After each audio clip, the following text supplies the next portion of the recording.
Hello, love, and welcome back to Awaken Your Authentic Self. I am so happy you pressed play today because today is one of those conversations that bridges past and present, superstition and spirituality, fear and empowerment.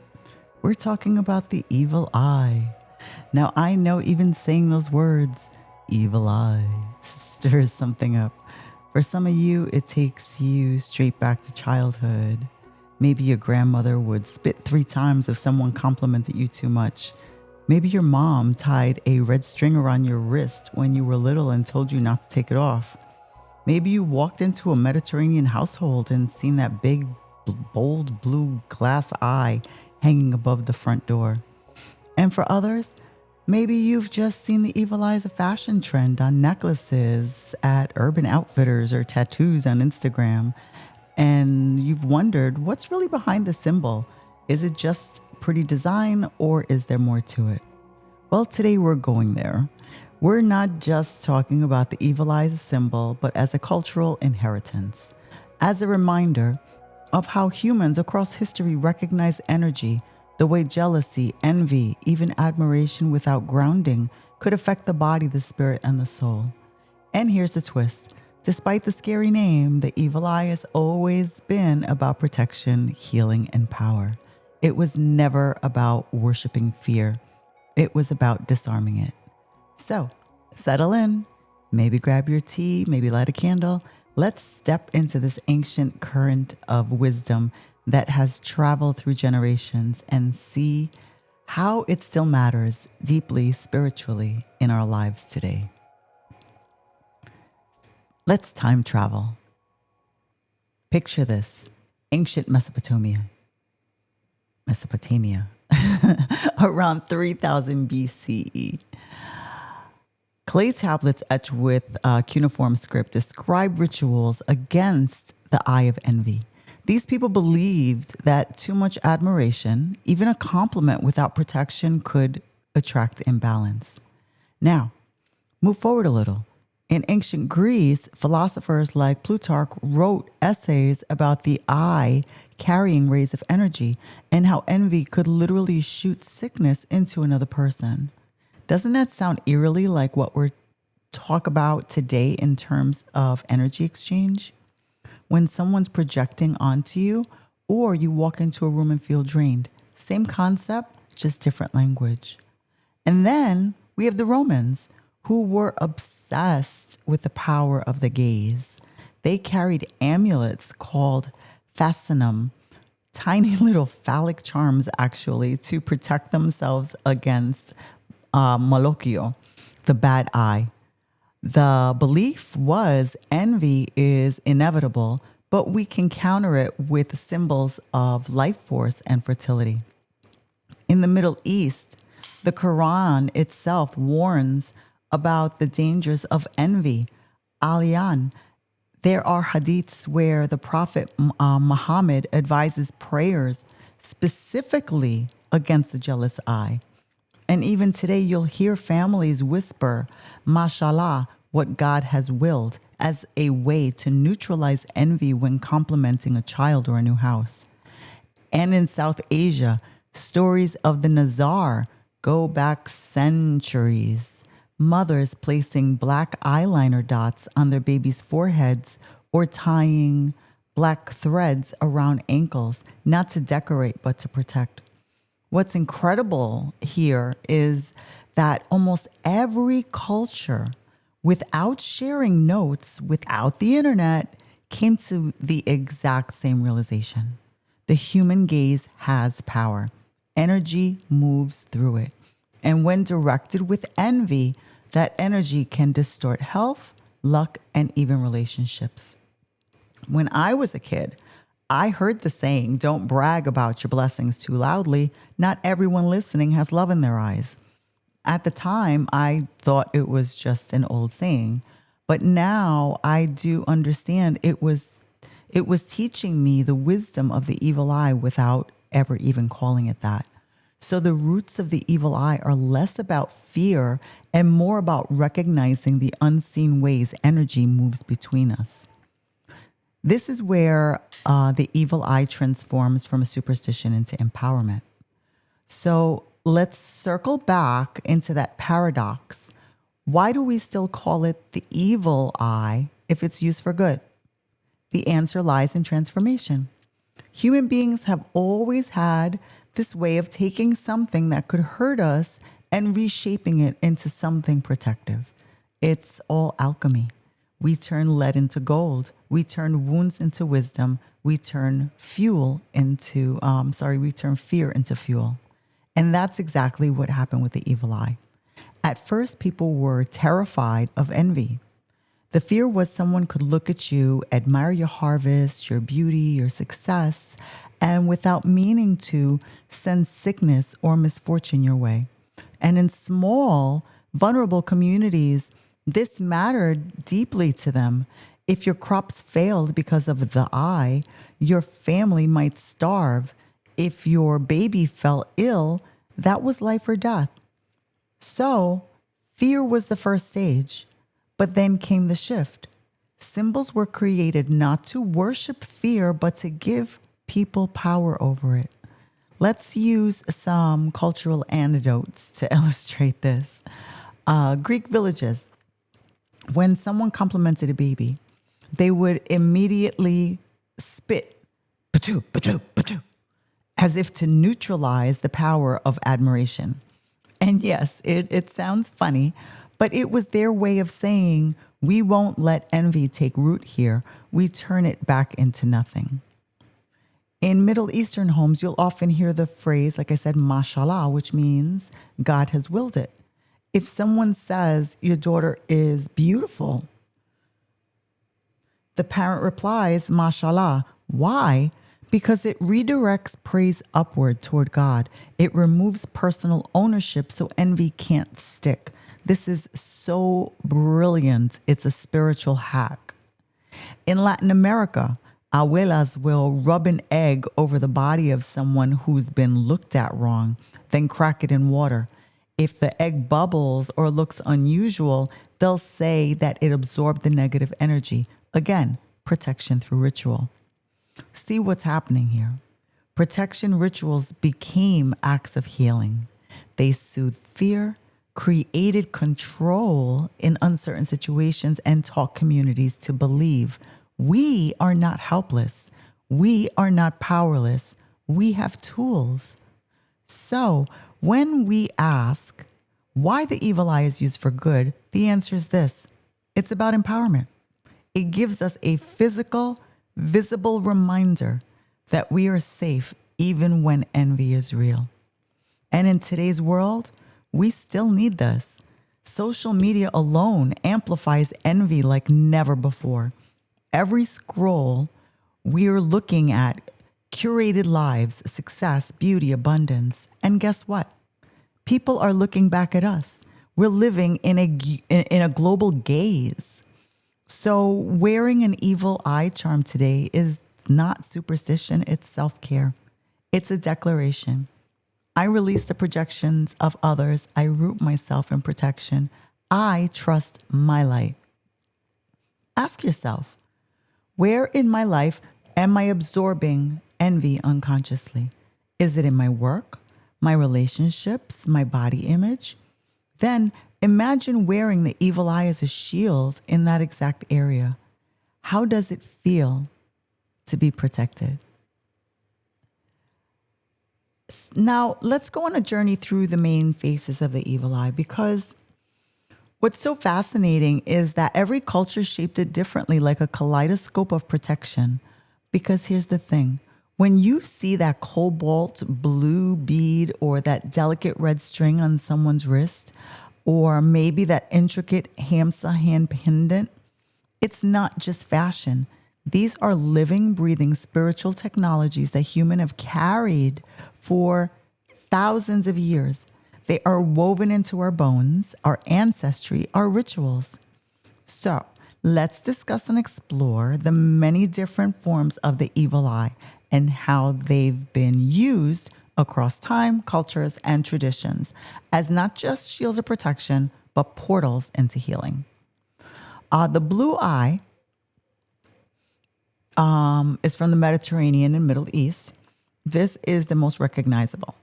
A cobalt blue circle, white inside, with a black dot in the center. You'll see this everywhere in Greece, Turkey, Lebanon, Egypt, and even parts of India. Even in my own home, at my front door.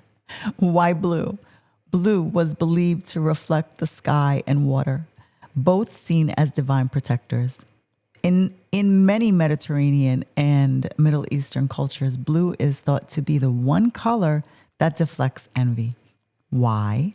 Because blue eyes themselves were once thought to carry the strongest form of the evil glance. So ironically, the amulet takes that very color and weaponizes it for protection. Many scholars say it's because blue eyes were rare in the Middle East. If someone with blue eyes stared too long, they were thought to have extra power in their gaze. So, ironically, blue became the color of protection against itself. Also, like I said, blue represents water, flow, life, infinity. Water dissolves fire, cools heat. So the blue eye is like a cooling balm to the hot flames of envy. The Nazar bead is not just a block against jealousy for healing. It's a harmonizer. Many cultures believe it balances emotional storms, for example. If you are feeling constantly drained, restless, or like you're carrying other people's projections, meditating with the Nazar or placing it on your solar plexus can help realign your center of power. In Turkey, when a child is born, elders often pin a Nazar bead on the baby's clothing. It's believed to protect that new soul from excessive admiration, because even positive attention, if it's too intense, can energetically overwhelm a child. That tells us something beautiful. The evil eye isn't only about envy, it's about energetic balance. Also in Turkey, when someone opens a new shop, friends will bring them a big blue glass Nazar to hang above the entrance. It's like saying, may envy never touch your prosperity. Second is the red string. This is linked to Jewish mysticism and Latin American traditions. A simple thread, but oh so powerful. The red string is another universal protector, worn around the wrist, mostly on the left wrist, because that's considered to be the receiving side of the body. It has roots, like I said, in Judaism and Kabbalah. In Jewish mysticism, Kabbalah, the red string is often tied 7 times around the wrist while reciting prayers, then knotted with intention. It's worn on the left wrist, the receiving side of the body, so envy cannot enter. Sometimes this is done after first wrapping it around the tomb of Rachel in Bethlehem, a site that's believed to hold protective energy.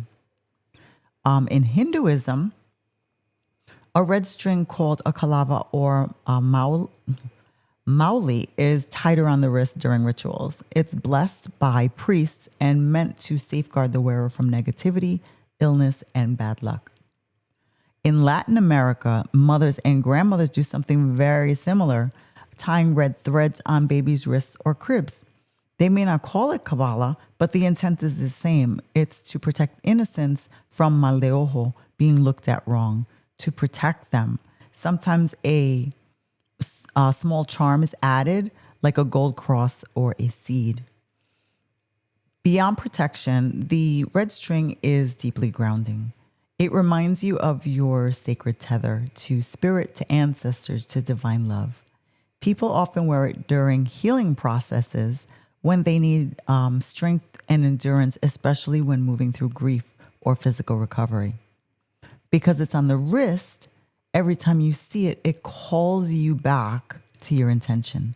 I am safe, I am guided, I am protected. But why red? Red is the color of blood, vitality, and protection. In many cultures, red threads or fabrics are used in rituals of life force. I remember hearing how my abuela tied a red thread around my wrists and my siblings.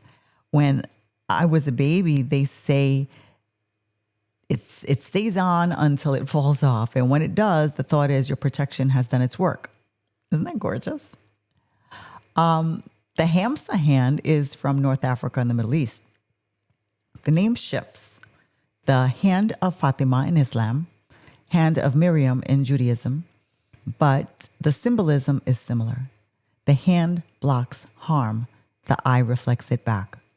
The Hamsa, or hand of Fatima, is a palm-shaped amulet, often with an eye in the center.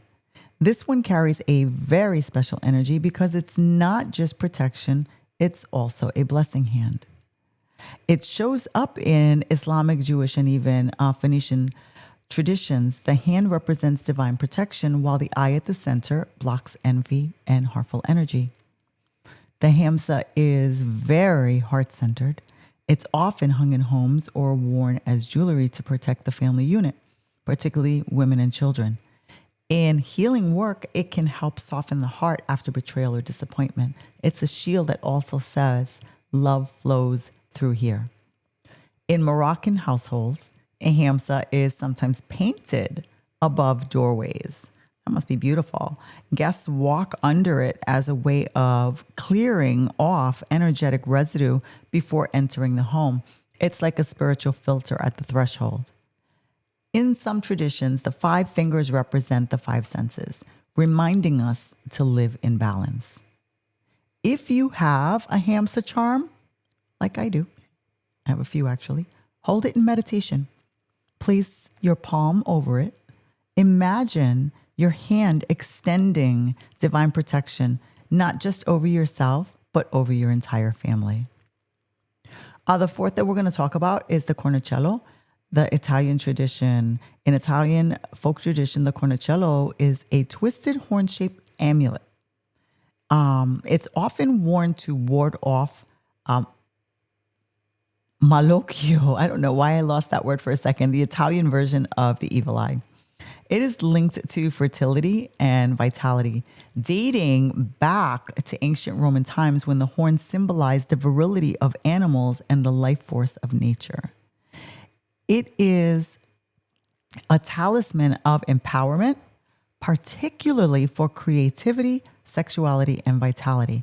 If someone feels blocked in their creative expression, this amulet serves as a reminder that their life force is their shield. In southern Italy, grandmothers still bless children with gestures to ward off the eye, sometimes making the sign of the horns with their hands. It's playful, but it's deeply protective. This horn-shaped amulet is usually seen in red or gold. And a curled red horn says, "I am full of life and no envy can pierce me." Years ago, oh my goodness, I had a friend whose family was from southern Italy. And you would see the men in the family with the little gold horns in their necklaces. And I asked them why. And for the most part, they would just smile and say for luck. But yeah, when I dug deeper, if you dig deeper, you find centuries of belief in this protective power. The Eye of Horus, ancient Egypt, another one of my favorites. This is an ancient symbol of protection, health, and renewal. Egyptians painted it on their boats, tombs, and jewelry. It was believed that the Eye of Horus could literally restore wholeness after harm. So the symbol became a promise. What is lost can be healed. I love that. The Eye of Horus, or Wadjet Eye, is one of the oldest protective symbols we know. The myth states that it represents the eye of the falcon god Horus, who lost his eye in a battle with Set, the god of chaos. That eye was later restored by the goddess Hathor. Why is it powerful? The Eye of Horus doesn't just protect, it restores. It's a symbol of healing after harm, renewal after loss. Egyptians used it as a protective amulet in tombs and on the living, believing it guarded both body and spirit. So if you're working through trauma or loss, meditating with the Eye of Horus can bring a sense of reclamation, calling back lost power and wholeness. It's especially tied to vision and clarity, helping you see through illusions. Imagine placing the Eye of Horus over your own heart. Where in your life do you need restoration? Where do you need healing after envy or harm? Let the symbol remind you that wholeness is always possible. Now, the black dot or kohl in South Asia. In India and Pakistan, it is common to see a black dot of eyeliner placed under a baby's eye or a black thread tied around their ankle or waist. The logic? Beauty attracts envy. By spoiling the perfection with a dot, the child becomes less vulnerable. It's brilliant. An acknowledgement that envy is not the child's fault, but something to be redirected. Today, as we see the evil eye on rings and tote bags, tattoos, phone cases, it's everywhere. Some people wear it just as fashion, but whether they know it or not, the symbol is working. Like I said, I myself have been drawn to them for years, even before I really understood their purposes. And currently have multiple tattoos with different depictions. And I also wear them as jewelry on my clothing. Symbols hold memory. And every time you see one, it activates that ancient chain of protection. Every version points to the same truth. Humans know energy must be shielded. Salt water and ritual cleanses. Not every evil eye protection comes in the form of objects because many are just practices. You can use salt. Salt is used across cultures, Mediterranean, African, Caribbean, as a purifier. People sprinkle salt at thresholds, carry it in their pockets, or bathe in it to wash away the gaze of the envy. Water. In Greece, there's a ritual where water is poured into a bowl and oil droplets are added. If the oil spreads too much, it's believed the person has been struck with the evil eye. Then the ritual then becomes a healing reset. Salt and water are accessible for everyone. They remind us that Earth's own elements are always at our disposal for cleansing, grounding, and reclaiming our sovereignty. Every single one of these protections, the bead, the string, the hand, the eye, the horn, even the salt, reminds us of one truth. You are not defenseless. Envy, projection, energetic attacks, these are real. But so is love. So is divine intelligence. So is the ability to harmonize your own field. And when you use these amulets or rituals consciously, they're not about fear. They're about remembering that you are shielded, cherished, and supported by generations before you who knew these same truths. Let's go deeper. The evil eye is not just protection, it's medicine. When you wear or use it, you're not just blocking negativity, you're allowing your body to stop carrying the weight of other people's projections. It heals by creating energetic boundaries. Without it, you might absorb envy like a sponge. With it, you learn to filter. It heals by restoring balance. Many rituals use the eye symbol in cleansing ceremonies. A healer might circle the amulet over the body, absorbing stagnant energy. It heals by freeing the mind. Instead of obsessing over who wishes you harm, you remember, I am protected. That peace alone is medicine. I once met a healer who told me she keeps a blue eye charm on her altar. Not for decoration, but as a catcher. She said at the end of the day, I shake it out like you'd shake out dust from a rug. Isn't that beautiful? That's the way symbols help us embody the invisible. So, how can you right now work with the evil eye as part of your healing? Wear it daily, a bracelet or ring that It is just fashion. It's your energetic boundary in physical form. Place it in your home, above your front door, near your altar. Every person who enters is filtered. Use it in meditation. Hold your charm, visualize it glowing blue. Imagine envy dissolving as it touches the symbol. Bless it with intention, whisper over it, "You are my shield." You return all envy to the earth, transmute it into light. Pair it with crystals.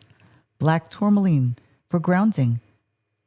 Labradorite for psychic protection alongside your evil eye charm. You can try this short 5-minute meditation. You can close your eyes, imagine a bright blue light like water circling your body. At the center, an eye opens, not watching in fear, but watching in love. It sees envy. It sees projections. And with one blink, it dissolves them back into the earth. Feel your energy lighten, freer, untouched. This is the medicine of the evil eye. And so, my love, as we close today's journey, I invite you to carry this remembrance with you. The evil eye is not a mark of fear, but a mirror of truth. It's an ancient teacher. It shows us that energy is real, that envy exists, yes, but so does love. That energy transfers, but so does healing. That we can be vulnerable, but also fiercely protected. And also that we have the wisdom, the tools, and the divine right to shield and heal ourselves. When you see that little blue bead and red string or the hamster hand, let it remind you not of danger, but of sovereignty. It's not superstition. Let it remind you that your light is yours, untouchable and eternal. Remember, you're looking at thousands of years of human wisdom condensed into one symbol.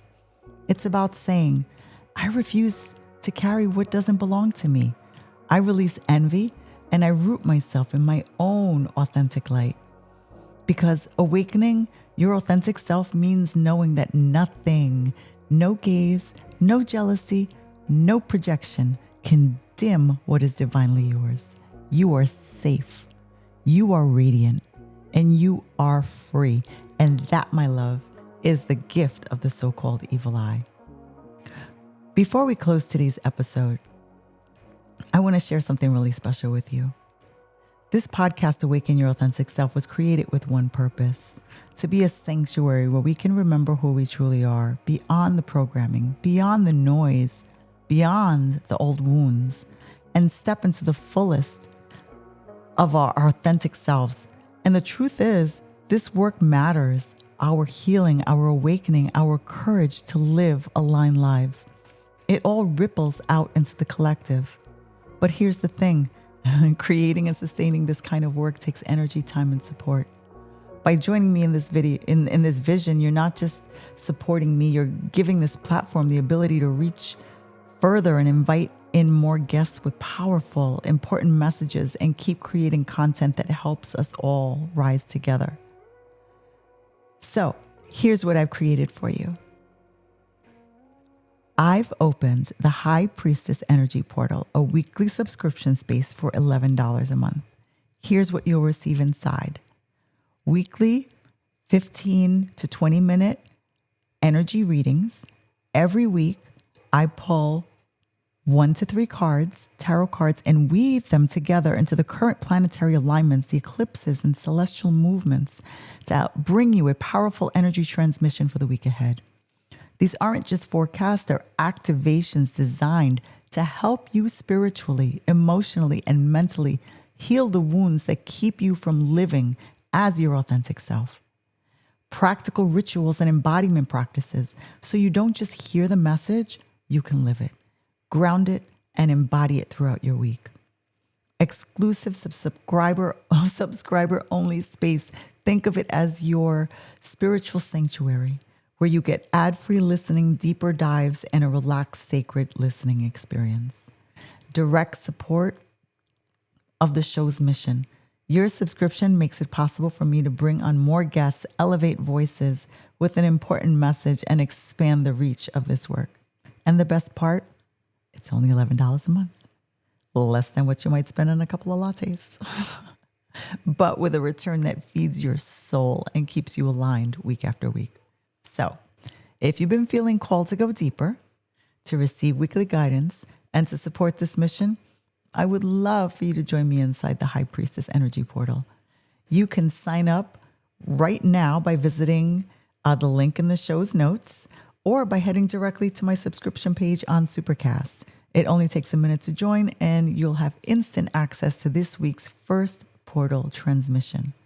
Together we rise, together we awaken, and I can't wait to see you inside. Thank you for walking this path with me today. Thank you for showing up for your healing, your protection, and your power. And remember, this work doesn't end here. It continues every time you choose to stand in your authentic self, unapologetically radiant and shielded in love. If this episode resonated with you, I would love for you to share it with someone who might need a reminder of their own light and protection. And if you feel called, leave a review or reach out. I love hearing your reflections, and as always, my links are in the description page. Until next time, keep shining, keep protecting your energy, and keep awakening the most authentic version of you. I'll meet you back here soon on Awaken Your Authentic Self.